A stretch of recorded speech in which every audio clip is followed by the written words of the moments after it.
Sinners, written and directed by Ryan Coogler. It takes place in 1932 in the Mississippi Delta, where Michael B. Jordan plays a pair of twins, making it, the fourth movie of 2025 where the lead actor is giving a dual performance? If it's not twins, it's clones or something. It's weird that it's happened so many times and we're only in April, but anyway, these twins are Smoke and Stack, infamous gangsters who've just come back to their hometown after 7 years in Chicago. They've put together a grand opening for a juke joint with all the best musicians, food, and drink they can gather. They have a younger cousin, Sammy, played by Miles Caton in his acting debut, and he's set to be one of their highlighted musical acts of the night. He ends up playing the blues so hard that it attracts some vampires that just ruin the night by killing people and turning them into more vampires, and they gotta deal with that. We also have Delroy Lindo, Haley Steinfeld, and the guy who played Anthony Anderson's cousin in the 2007 Transformers movie. I've been looking forward to this one ever since it was announced, before we even knew it was vampires. We already know Ryan Coogler is a great director, but Sinners is the first movie of his that's not directly based on anything. Fruitvale Station was based on a real event, Black Panther is a comic book, duh, and Creed is a spin-off of the Rocky movies. Here, we finally get to see this guy go off on his own, let loose, and give us something that is completely his. And what he gave us is probably the best movie of this year, and one of the best movies of this decade. I'm calling it right now. Critics across the board are unanimously in love with it.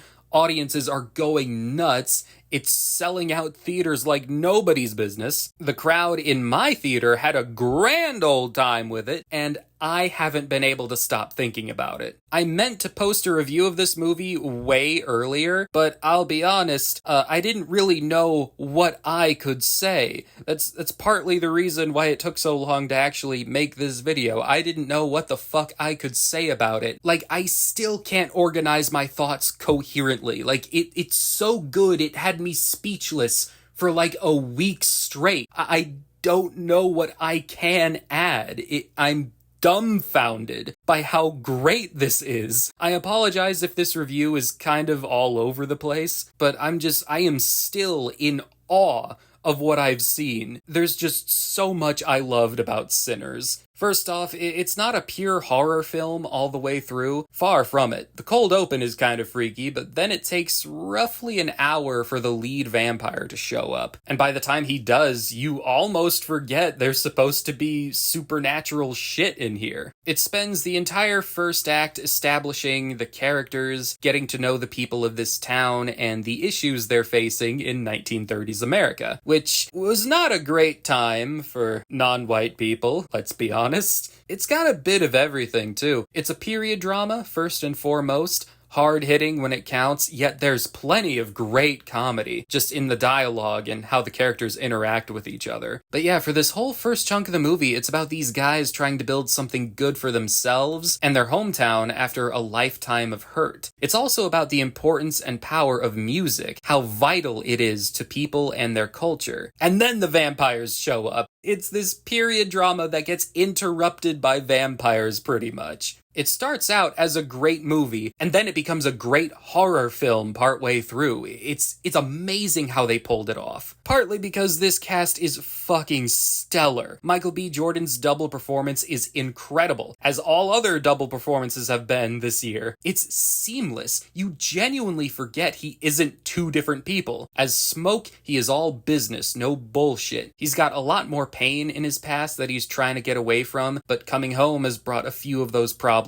back to the forefront. He reconnects with his ex-wife, who just so happens to be a witch, and she comes in handy when the supernatural stuff happens. As for Stack, he is charismatic and daring. He's got an unrequited love story going on with Haley Steinfeld. They want to be together, but considering the time, an interracial couple is considered a far bigger scandal. Plus, the fucking Klan is not too far away from where they are, and that's a problem. Haley Steinfeld has some of my favorite scenes in the movie. She is great. I admit she's a big celebrity crush of mine, so I really loved her in this. My goodness. Delroy Lindo is a national treasure as well, and he's probably my favorite character here. He's funny as hell, and the audience loved him. But the one actor everyone's going crazy for is the newcomer Miles Caton. As I said earlier, it's his acting debut, and what a way to start your career. I loved him, mainly for his musical talent. My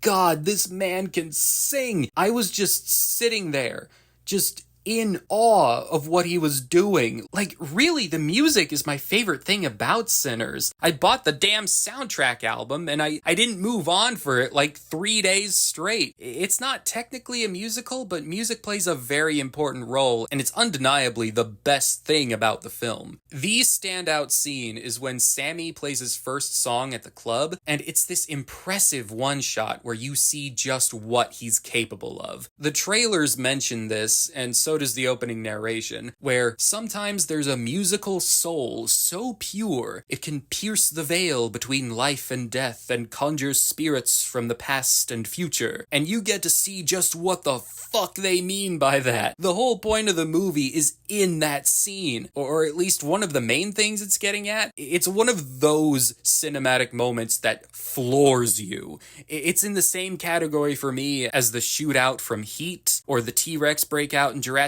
Park, the charge of the Rohirrim in Return of the King. I couldn't believe what I was watching. I was like, oh, we're doing this.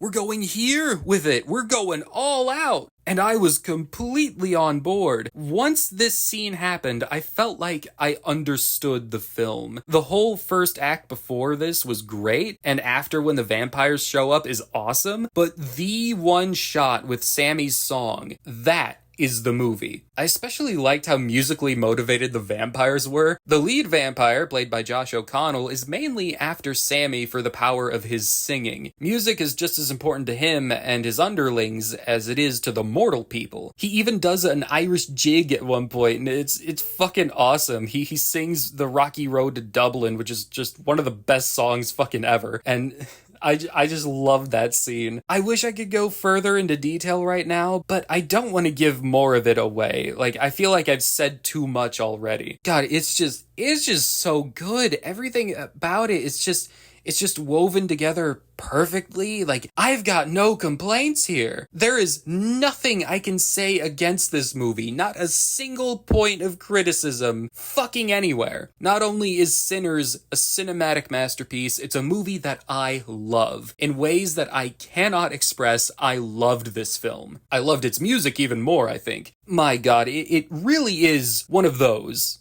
Like, isn't it? Isn't it? Like, not to be overly wistful, especially right now, but I think by year's end, we're collectively still going to love it. And by the time this decade is out, we might look back on Sinners and say, God damn, that's one of the greats of the 2020s. I believe that. Genuinely, I do. I could go on for another 5 hours about this, but I don't know. This review has not been coherent whatsoever. I've just been kind of rambling at this point. I had notes. I had notes that I was kind of following, but I don't know. I'm kind of going off the rails. Just go watch Sinners. Just go fucking watch it, please. If you didn't see it opening weekend, see it fucking any other day, please. It really is 2025's best so far. I don't think anything else is going to top this. I know we're still early in the game, and I know it doesn't really matter when you think about it, but I think this is the best one. It's going to be very hard to top this. I know there's going to be other movies I love, but, you know, just like critically speaking, I